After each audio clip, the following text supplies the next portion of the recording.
It doesn't fit. If it doesn't fit, you must acquit.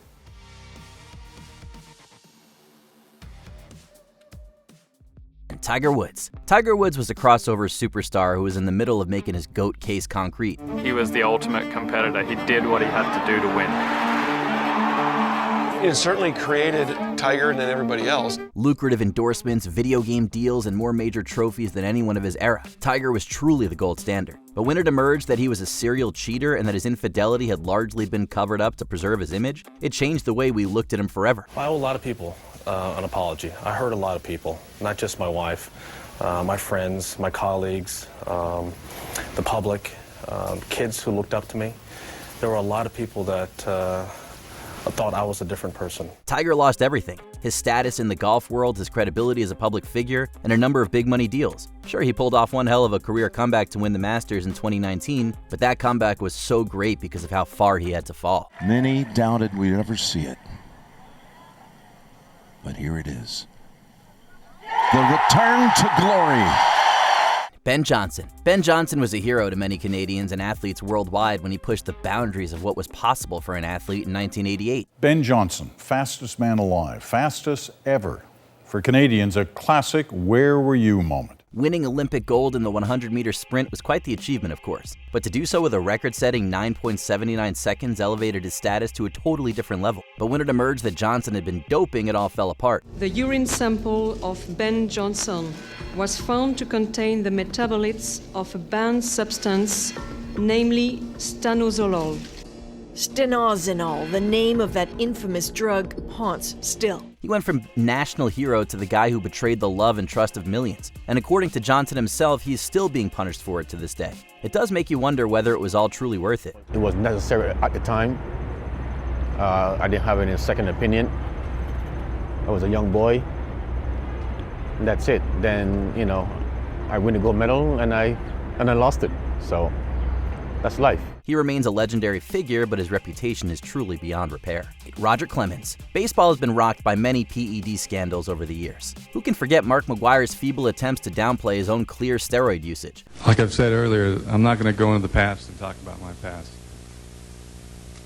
I'm here to make a positive influence on this. Or how about Barry Bonds having his entire legendary career called in question after he got caught red-handed? Well, for our money, few have fallen further than Roger Clemens, and it wasn't just his PED usage either. That perjury case just reinforced all the negative things that people felt about him. He took no responsibility for anything. Nah, he spent years lying to the fans about playing the game clean, and then lost even more respect from the masses when he engaged in an extramarital affair with an underage country singer. Roger Clemens is proof that having both your personal reputation and professional reputation is a damn near impossible thing to bounce back from. We know we've closed the chapter on that. I don't worry about that. But here, Mike Tyson. As the youngest champion in the history of the heavyweight division, Iron Mike Tyson could not go anywhere without being mobbed by fans. Tyson was one of the most dynamic athletes in the world.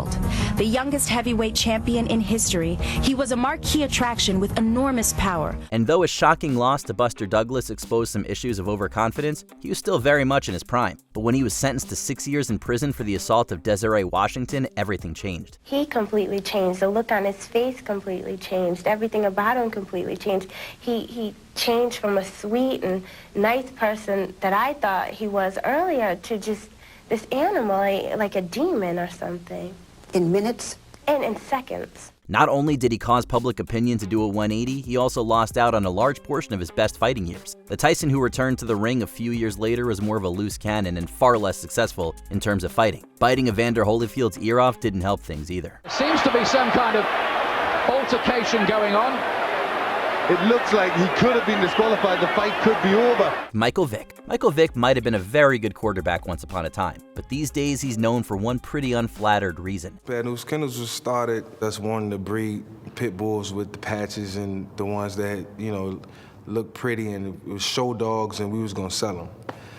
And it just went from one aspect to another. Vick was revealed to have a very odd interest in illegal dogfighting. In fact, he personally sponsored and ran a dogfighting operation on his own property. Athletes are certainly no strangers to all manners of irredeemable behavior, but there's just something particularly cruel about messing with dogs. I grew up under that. So I grew up seen that, grew up watching it. So it just never, like, I still had the hood in me. You're right.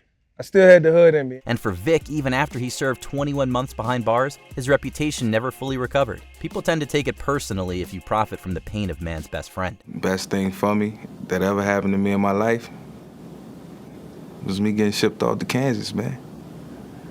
Because other than that, I wasn't going to change. Tonya Harding. Spending much of her early life training as a figure skater, Tonya Harding reached the highest of highs, and then ultimately the lowest lows. I don't think I need to tell you, but you are in first place right now. After nailing a triple axel in competition, Tonya was truly on top of the world. But when she allegedly orchestrated a brutal attack on her rival Nancy Kerrigan during a practice session, it was seen as one of the dirtiest tactics in the history of sport. The attack plunged Kerrigan's Olympic dreams into doubt and focused suspicion on rival skater Tonya Harding. Footage of Nancy's immediate reaction is hard to watch even to this day, and seeing Harding turn to trashy reality TV in order to save her career gave people a greater insight into just how desperate she was. Harding says she's done apologizing about Kerrigan's attack. Enough apologizing. She's got her life, I've got my life.